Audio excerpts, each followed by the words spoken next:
You are watching Tutormage.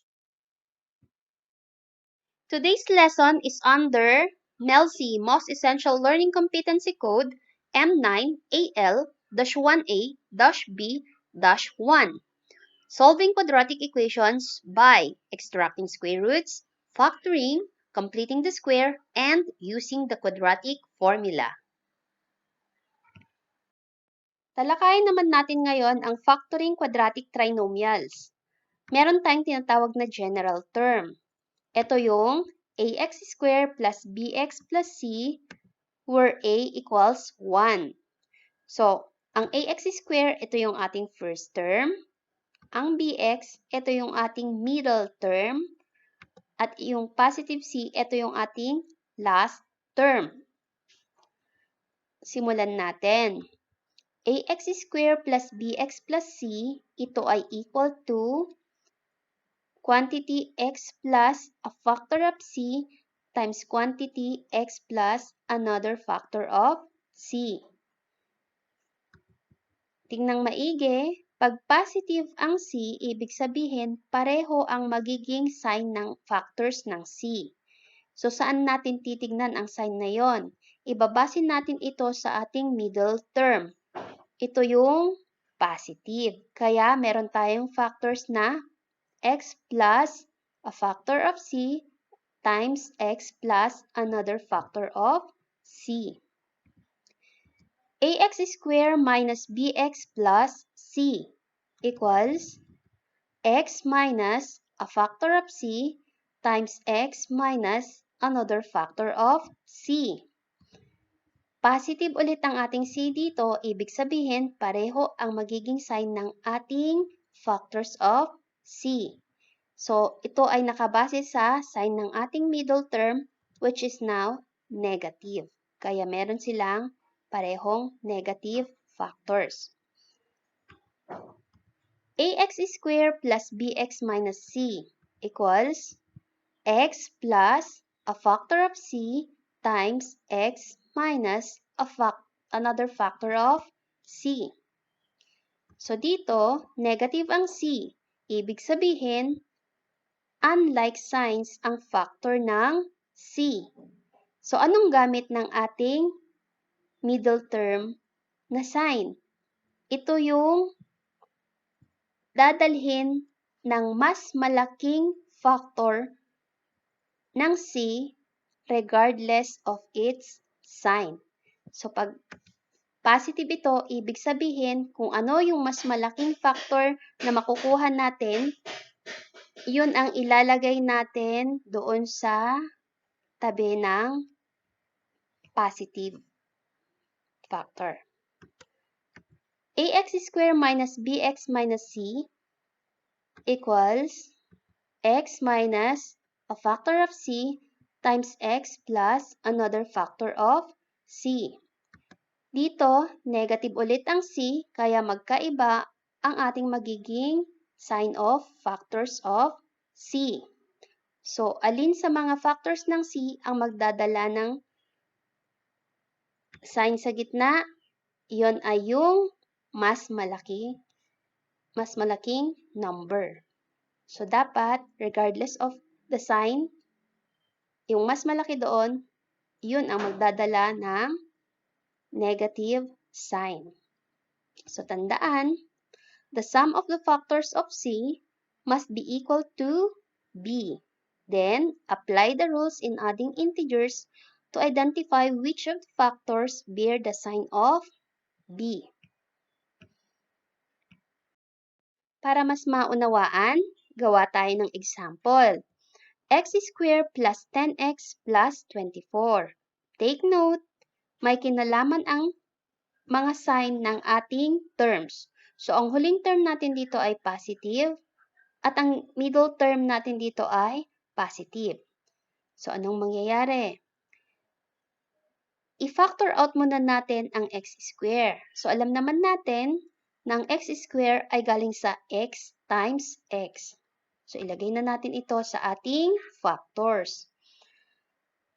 I-factor naman natin ngayon ang ating 24.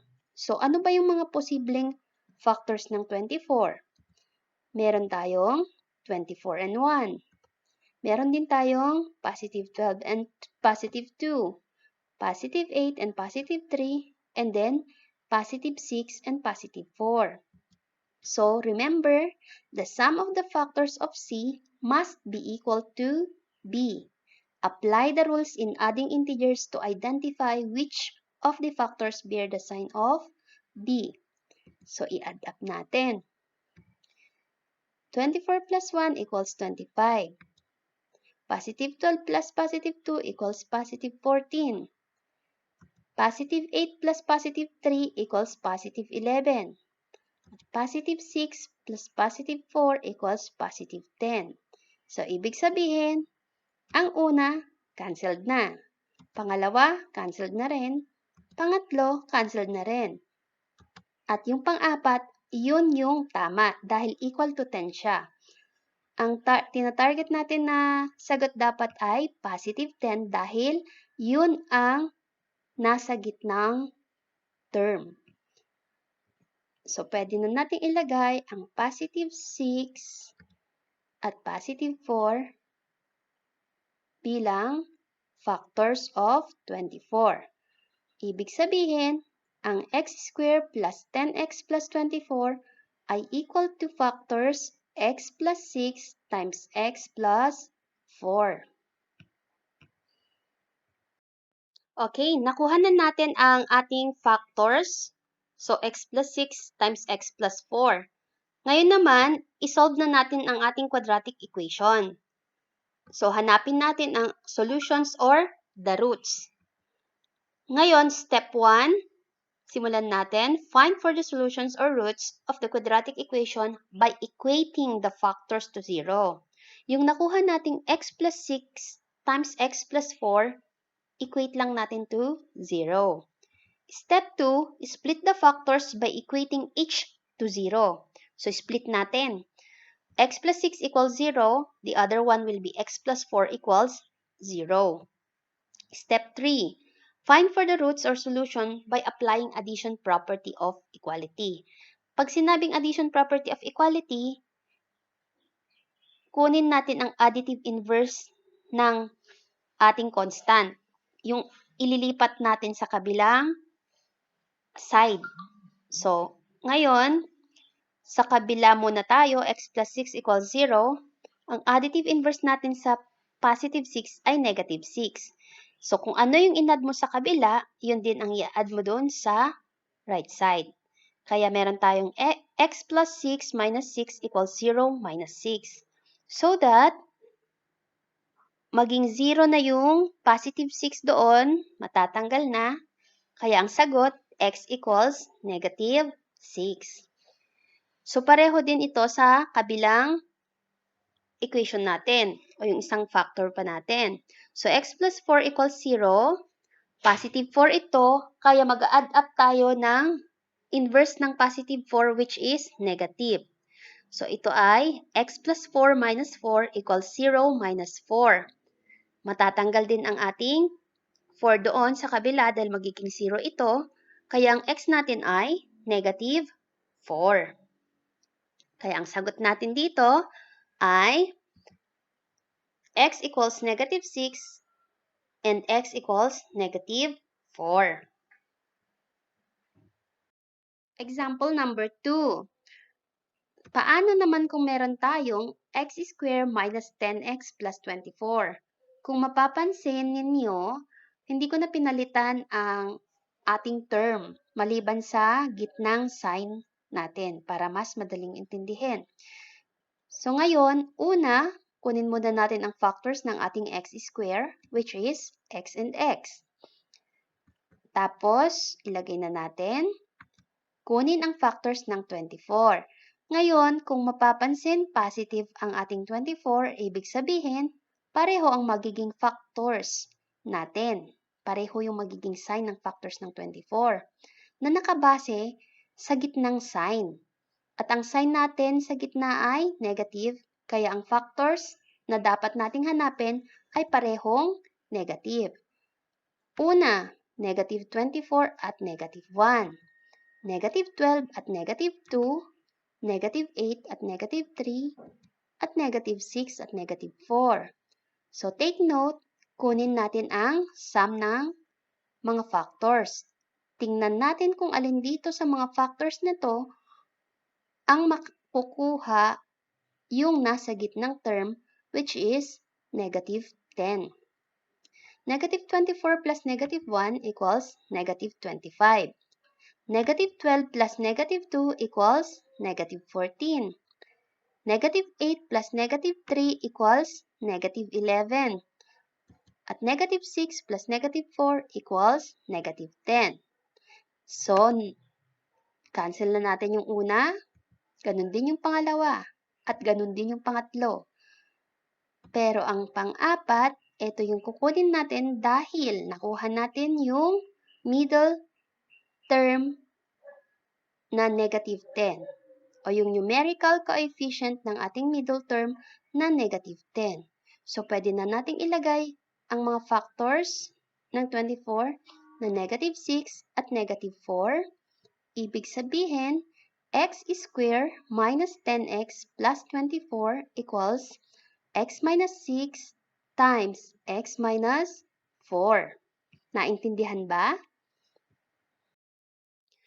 Okay, dito tayo sa second example. So, meron na tayong factors x minus 6 times x minus 4. So, ngayon, sundan natin yung steps sa paghanap ng solutions or roots. So, una, equate natin yung nakuha nating factors to 0. And then, next step will be splitting. Split natin ang x minus 6 at x minus 4, then equate it to 0. The next step, yung additive inverse nila. So ngayon, x minus 6 yan, kailangan matanggal si minus 6. So ang additive inverse ni minus 6 ay positive 6. So ito ay x minus 6 plus 6 equals 0 plus 6. So, magiging 0 yon, matatanggal ang ating negative 6 plus 6. So, x now is equal to positive 6. Dito naman sa kabila, x minus 4 equals 0. So, ang additive inverse ng minus 4 ay plus 4. So, take note, both sides of the equation, dapat may plus 4. Kaya meron tayong x minus 4 plus 4 equals 0 plus 4. So, matatanggal ang negative 4 plus 4 dahil ito ay 0. So, x now is equal to 4. Kaya ang sagot dito ay x equals 6 at x equals 4. Example number 3. Meron tayong x squared plus 5x minus 14. Ngayon, negative ang ating last term. So, the same process, unahin natin kunin ang factors ng x squared, which is x and x. So, ilagay na natin. Ngayon naman, kunin na natin ang factors ng last term, which is negative 14. Take note, negative ang ating last term. So, ibig sabihin, one is positive factor, another factor will be negative. So, magkaiba ang magiging sign ng ating factors. So, tingnan natin kung ano ba ang mga pwedeng factors ng negative 14. So, meron tayong positive 14 and negative 1, negative 14 and positive 1, negative 7 and positive 2, positive 7 and negative 2. So, paalala, the sum of the factors of C must be equal to B. Then, apply natin yung rules of adding integers. So, take note, when adding unlike terms, you have to subtract the numbers and then carry the sign of the bigger number. So, i-add na natin. Positive 14 plus negative 1 equals positive 13. Negative 14 plus positive 1 is negative 13. Negative 7 plus positive 2 is negative 5. Positive 7 plus negative 2 is positive 5. So, nakita nyo na ba kung alin sa kanila ang pwede? Ibig sabihin, ang una hindi pwede, ang pangalawa hindi pwede, ang pangatlo hindi rin pwede, ang pang-apat ay pwede dahil positive 5 ang kanyang sum at ang numerical coefficient ng ating middle term ay positive 5. So, pwede na nating ilagay ang positive 7 at negative 2 sa ating factors. Ibig sabihin, x squared plus 5x minus 14 equals x plus 7 times x minus 2. Naintindihan ba? Okay, nakuha na natin ang ating factors. Ready na ulit tayo sa paghanap ng ating solution or roots. So, step 1, equate muna natin ang ating x plus 7 times x minus 2 to 0. Then, let us split. Equate natin sila sa 0. Ang x plus 7 equals 0 and then x minus 2 equals 0. And then, step 3, applying APE or addition property of equality. So, x plus 7, magdagdag tayo ng minus 7 to both sides of the equation. Then, 7 minus 7 or positive 7 plus negative 7 is 0. 0 minus 7 is negative 7. So, x now is equal to negative 7. Sa kabila, x minus 2 equals 0. So, ang additive inverse ng minus 2 ay plus 2. So, both sides of the equation, mag-add tayo ng positive 2. So that negative 2 plus 2 will be cancelled out dahil ito ay equal to 0. So, ngayon, sa right side, 0 plus 2 is positive 2. Therefore, ang x natin ay positive 2. So, ang roots dito ay x equals negative 7 and the other one is x equals positive 2. Naiintindihan mo na ba? So, siguro ready ka na, no? Mag-quiz na tayo! Hanapin ang roots or solutions of 1. X squared minus 14x plus 33. 2. X squared plus 9x minus 52. Good luck! Time starts now!